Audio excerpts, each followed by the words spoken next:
مين يصدق انك ممكن تعملي صينيتين زي دول بصدر فرخه واحد بس؟ ايوه، بصدر فرخه واحد هتعملي صينيتين زي دول تنافسي بهم اكبر المحلات، بيبيعوها بسعر غالي جدا، انت هتعمليها بسعر اقتصادي وان شاء الله هتعجب الكل. الاول هنصلي على النبي ونقول اللهم بارك. لو بتشوفونا اول مره يا ريت تشتركي في القناه وتفعلي زر الاشعارات للكل عشان يوصلك كل جديد. اول حاجه هتعمليها هتجيبي صدر فرخه كبير وتقطعيه شرايح بالشكل ده، وهتتبليه بمعلقه صغيره من الثوم المفروم، وربع معلقه صغيره من الملح، ربع معلقه صغيره من الفلفل الاسود، نص معلقه صغيره من بهارات الفراخ، وكمان معايا رشه بسيطه من الكزبره المطحونه، ربع معلقه صغيره من البابريكا. وهتمسكي بقى شرايح الفراخ مع التوابل والثوم تدعكيها دعكه تمام، وهتركني الفراخ على جنب تتبل وتاخد كويس جدا في التتبيله. واهم حاجه بقى هنقطع معاهم شويه خضار، الخضار دي هتزود الوجبه بتاعتنا وكمان هتديها قيمه غذائيه وكمان هتعزز طعمها كويس قوي. اول حاجه معايا بصلايه وهبدا ان انا اقطعها قطع صغيره بالشكل ده.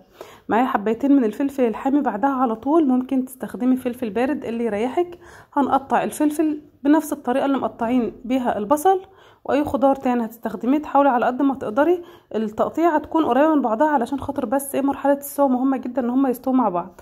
معايا بقى فلفل الوان ومعايا 5 وحدات من المشروم. بالنسبه للخضار لو انت مش حابه تضيفي مشروم او مش حابه تضيفي فلفل الوان او اصلا مش متوفرين عندك في مطبخك تقدر تستغنى عنهم. بعد كده هتحطي حله على النار فيها نصها ميه ومعلقه كبيره من الملح، وكمان هتحطي صينيه او حله صغيره هتضيفي فيها معلقتين من الزيت وتضيفي فيها البصل بعد ما الزيت يسخن كويس جدا. نقلب بقى البصله من وقت للتاني، وطبعا مستنيين ان الميه تغلي علشان خاطر نضيف عليها 650 جرام من المكرونه الاسباجيتي. تمام. من وقت للتاني بقى هقلب البصله لحد لما تاخد اللون اللي انتوا شايفينه ده، وعلى طول هنزل عليها قطع الفراخ او شرايح الفراخ. نقلب بقى على نار عاليه، محتاجين بقى ان الفراخ تتصدم على طول اول ما تنزليها في الطاسه علشان خاطر تفضل محتفظه بالسوائل اللي فيها ويكون طعمها لذيذ. وفي نفس الوقت ما تنسيش المكرونه هتقلبيها من وقت للتاني طبعا.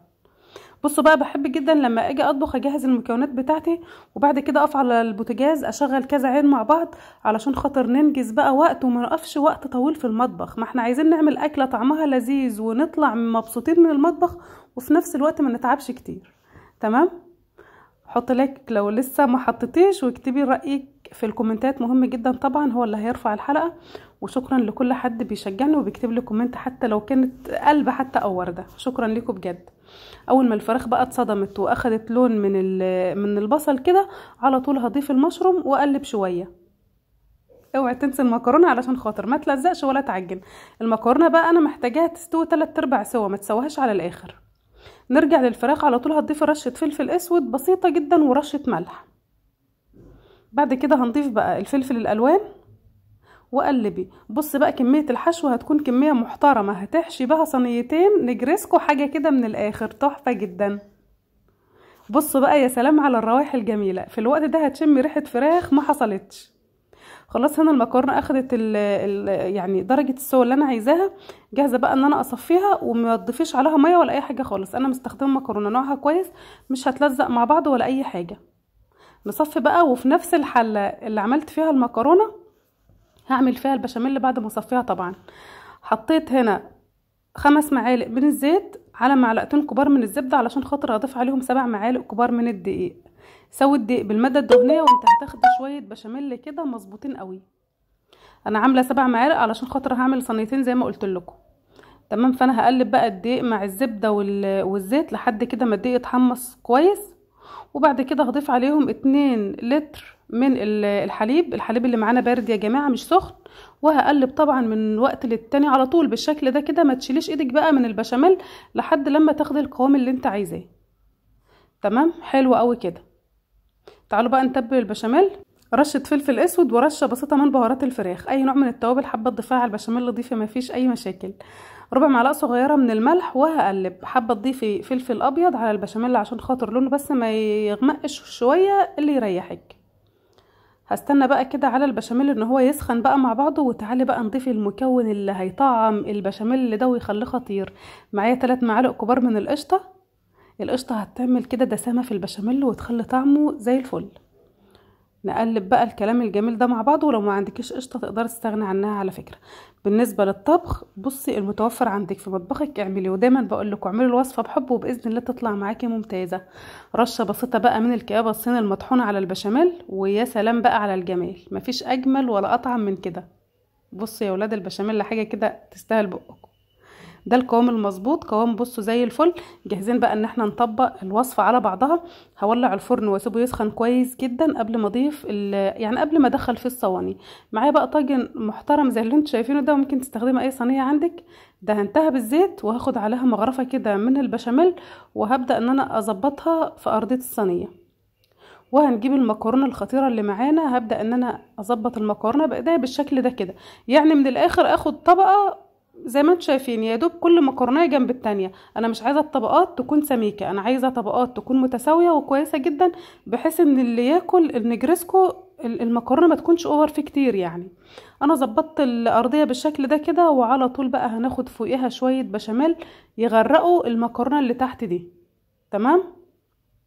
بصوا بقى الجمال، حاجه مفيش اجمل ولا اسهل من كده. بعد ما ظبطنا بقى البشاميل على اول نص من المكرونه، هنجيب بقى الحشوه وهبدا ان انا احطها بالشكل ده. شايفين بقى الجمال، حاجه كده بالف هنا وشفا.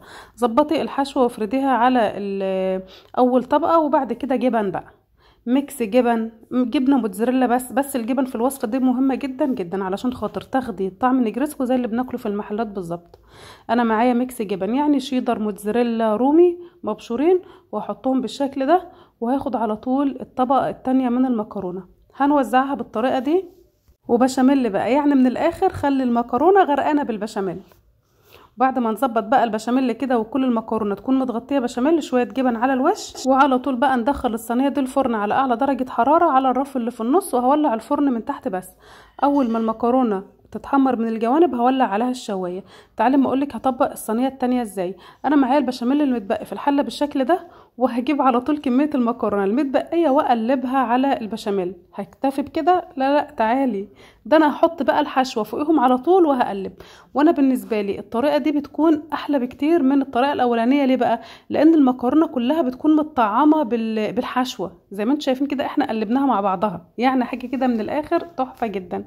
وهجيب الطاجن او الصينيه برضه هندهنها زيت وبشاميل، وعلى طول بقى هحط فيها المكرونه اللي قلبناها كلها مع بعضها. بصوا بقى كده حاجه تحفه. حابه بقى تعملي بالطريقه دي او بالطريقه التانية اللي تريحك. شويه جبنه بقى في النص قبل ما احط الطبقه التانية، وبعد كده هحط الطبقه التانية وهفردها بالشكل ده، وعلى الوش برضو شويه بشاميل وشويه جبن على الوش، وهي كمان تدخل جنب اختها الفرن علشان خاطر بقى يستووا هما الاتنين كده والجبنه تسيح، ويا سيدي على الجمال. مفيش وقت كتير، يعني تقريبا ربع ساعه هتخرجي بقى المكرونه او النجرسكو بالشكل الخطير ده. شايفه الجمال؟ بصوا بقى، سايحه المكرونه، سايحه كده في البشاميل يا جماعه، ولا الجبنه والحشوه بتاعتنا مفيش اجمل ولا اطعم من كده. اتمنى الوصفه بتاعتنا النهارده تعجبكم. ما تنسوناش بقى باللايك وشير الحلقه لكل اصحابك وحبايبك علشان حلقتنا تكبر بكم باذن الله. واستنونا في حلقات تانية، ومع السلامه.